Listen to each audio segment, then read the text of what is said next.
माशाअल्लाह हुज़ूर किबला कारी साहब अल्लाह पाक इनको सलामत रखे। क्या खूबसूरत लहजा लहन दऊदी अल्लाह पाक ने अता फरमाई है। कारी साहब को अल्लाह पाक ने क्या हुस्न सौत भी दिया है और हुस्न सूरत भी दी है जी। सोने भी हैं और कुरान भी सोना पढ़ते हैं। अल्लाह पाक ने आपको नवाजा है, अखलाक भी सोना है, चेहरा भी सोना है, सीरत भी सोनी है, हुस्न खुल्क भी है, हुस्न अखलाक भी है, हुस्न आवाज़ भी है। कुर्रा के अंदर थोड़ा सा आ जाता है, लेकिन कारी साहब के अंदर मैंने हमेशा आजिज़ी इनकी सारी देखी है। अल्लाह पाक इनको सलामत रखे। और जिस तरह अहले बैत की नौकरी अल्लाह पाक ने इन्हें अता फरमाई है, बहुत बड़ा एजाज़। मैं हैरान होता हूँ, अभी छोटे शहजादे ने पढ़ा था, आपने देखा क्या खूबसूरत कुरान पढ़ा उसने, सूरह फातिहा शरीफ के अंदाज में आपने देखा। मशाइख के और ये किबला कारी साहब ने 2 दिन मशक करवाई अल्हम्दुलिल्लाह। उसने भरपूर तरीके से अल्हम्दुलिल्लाह बड़ा खूबसूरत लहन में अल्हम्दुलिल्लाह सूरह फातिहा शरीफ को पढ़ा है। अक्सर मशाइख के जो बेटे होते हैं वो किसी और लाइन पे चले जाते हैं, क्योंकि लाड़ होता है, फिर वो पढ़ाई की जाने तवज्जो नहीं होती।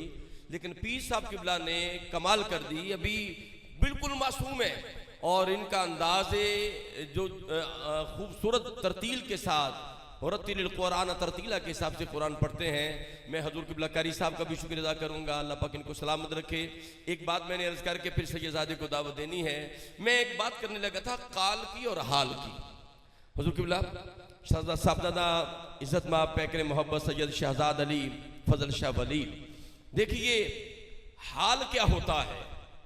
जब बंदा अहलुल्लाह की बारगाह में आता है तो अल्लाह पाक बंदे को हाल अता कर देते हैं, हुजूरी अता कर देते हैं। और हुजूरी बंदा बैठा जहां भी होता है, हुजूरी से मुराद ये है कि वो निगाह मुस्तफ़ा में होता है। मैं आपको एक वाक़या सुनाता हूं, बड़ा खूबसूरत हाल और काल। हजूर गौसुल आज़म रज़ियल्लाहु ताला अन्हु हर महीने, ये गौसे पाक की 11वीं होती है, गौसे पाक का जिक्र मैं कर दूं। हजूर गौसे आज़म रज़ियल्लाहु ताला अन्हु शरीयत और तरीक़त के दोनों के इमाम अकबर हैं। इमाम अकबर हैं, इमाम आज़म हैं। शरीयत के भी इमाम आज़म, तरीक़त के भी इमाम आज़म हैं। आप हसनी हुसैनी सैयद हैं, दोनों दरिया आप में जम हो रहे हैं। हजूर गौसे पाक का मुकाम देखें, इल्मी मुकाम। और मैं हाल की बात सुनाने लगा हूं। हजूर गौसे पाक की मजलिस वाज में लोग बैठते, आप गुफ्तगू करते और गुफ्तगू का असर ये होता कि कई दफा 70 जनाजे उठते थे। ऐसी गुफ्तगू होती, खशियत इलाही, खौफ इलाही और ऐसी कफियत बन जाती। आपके दौर में एक बहुत बड़े मुहद्दिस हैं, उसका नाम है इमाम इब्ने जौजी। क्या नाम है? इमाम जौजी, इतना याद रख लें। इमाम इब्ने जौजी बहुत बड़े मुहद्दिस है, बहुत बड़े मुहद्दिस। अगर उनका नाम आए तो इल्म वाले सारे हाथ बांध के खड़े हो जाते। अच्छा, मुहद्दिस इब्ने जौजी ने कह दिया, बात खत्म हो गई। आपकी मदरसे वाज में 1-1 लाख अफराद बैठते थे दरसे कुरान में, दरसे हदीस में। आपका एक मुरीद गौसे पाक, आपका एक तालिब इल्म गौसे पाक का मुरीद हो गया। मुरीद होने के बाद कहने लगा कि मेरे उस्ताद मोहतरम शेखुल हदीस, ए मुहद्दिस, अगर आप शफकत फरमाए तो मेरे पीर के पास भी कभी आए ना। काम हम यहाँ दरसे कुरान देते हैं, दरसे हदीस देते हैं, तुम्हारा जरा मामला और है। कहा नहीं, ऐसी बात नहीं है। आप खुद जो कहते हैं, कुरान कहते हैं वकून व सादिकिन, अल्लाह वालों की सोबत में जाना चाहिए। मुहद्दिस इब्ने जौजी अपने एक उस्ताद जो मदरसे के उस्ताद थे, दोनों मिलकर गौसे पाक की बारगाह में आए और दिल में यह ख्याल किया कि गौसुल आजम का इल्मी मुकाम क्या है। मैं हाल की बात करने लगा हूं, इल्मी मुकाम क्या है। एक बंदे ने, जिस तरह कारी साहब ने तिलावत की, अपनी मर्जी से की। पीर साहब ने तो नहीं कहा कि यह सूरत पढ़नी है। कारी साहब ने अपनी मर्जी से कोई आयत पढ़ी, गौसे पाक रज़ियल्लाहु तआला रोक दिया, फरमाया मैं इसकी तफसीर करता हूं। हुजूर गौसुल आजम ने उसकी एक तफसीर की। मुहद्दिस इब्ने जौजी सामने बैठा था दूर, उसके जो साथी था उस्ताद कहने लगा, जी आपको आती है? फरमाया ये मुझे आती है। गौसे पाक ने उसकी दूसरी तफसीर की, तीसरी की, चौथी की, 5वीं की। मुहद्दिस इब्ने जौजी कहते हैं मुझे सारी आती है। आपने 11वीं तफसीर की, मुहद्दिस इब्ने जौजी कहता मुझे आती है।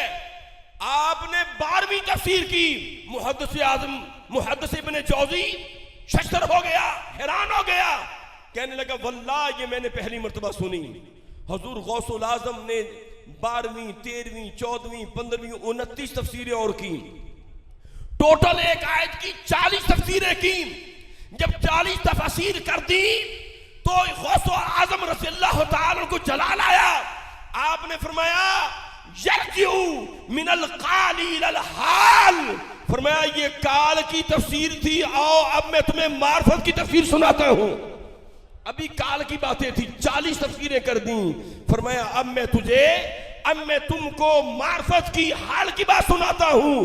गौसुल आजम ने मार्फत की एक तफसीर की। मुहद्दिस इब्ने जौजी उन्होंने कपड़े फाड़े और गौसुल आजम के कदमों में आकर गिर गए। कहने लगे गौसुल आजम, जो रब ने इल्म आपको अता किया है मैं उसकी गर्दे राह को भी नहीं पहुंच सकता।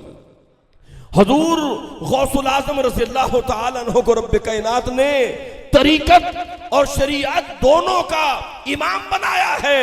खुदा की कसम गौसुल आजम का इल्म वो है कि बड़े बड़े मुहद्दिस भी आपकी बारगाह से खैरात हासिल करते हैं।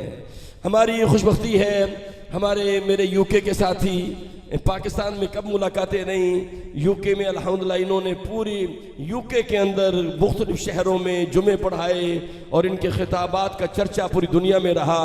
हज़रत अल्लामा ख़तीब अहले सुन्नत, फ़ख्र अहले सुन्नत, नाज़िश अहले सुन्नत, हज़रत अल्लामा मुहतरमुल मुक़ाम मोहम्मद ज़ाहिद चिश्ती साहब भी तशरीफ़ लाए हैं। मैं हज़रत पीर साहब की जानिब से उनके खुद्दाम की तरफ से उनको दिल के था गहराइयों से खुशामदीद कहता हूँ। आइए मैं इंतहाई मोहब्बत के साथ इसी घराने के शहज़ादे हज़रत वली कामिल सूफी शायर क़ुतबुस सालिकीन ज़ुबदतुल आरिफीन हुज़ूर क़िबला पीर सैयद फ़ज़ल शाह वली रहमतुल्लाह तआला के घराने के नूर नज़र, इसी घराने के चिराग साहबजादा वाला शान जनाब साहबजादा मुहतरम हुकम सैयद मोहम्मद अली फ़ज़ल शाह वली से गुजारिश करूँगा कि वो अपनी हाज़िरी पेश करेंगे। आप इस सैयदजादे का इस्तकबाल करें। नाराए तकबीर, दोनों हाथ उठा के नाराए तकबीर, नाराए रिसालत, नाराए हैदरी, हाथ उठा के नाराए हैदरी। सैयद मोहम्मद अली, आप कहें फजल शाह वली, सैयद मोहम्मद अली, आपने कहना है फजल शाह वली, पूरा हो जाएगा नाम। सैयद मोहम्मद अली, सैयद मोहम्मद अली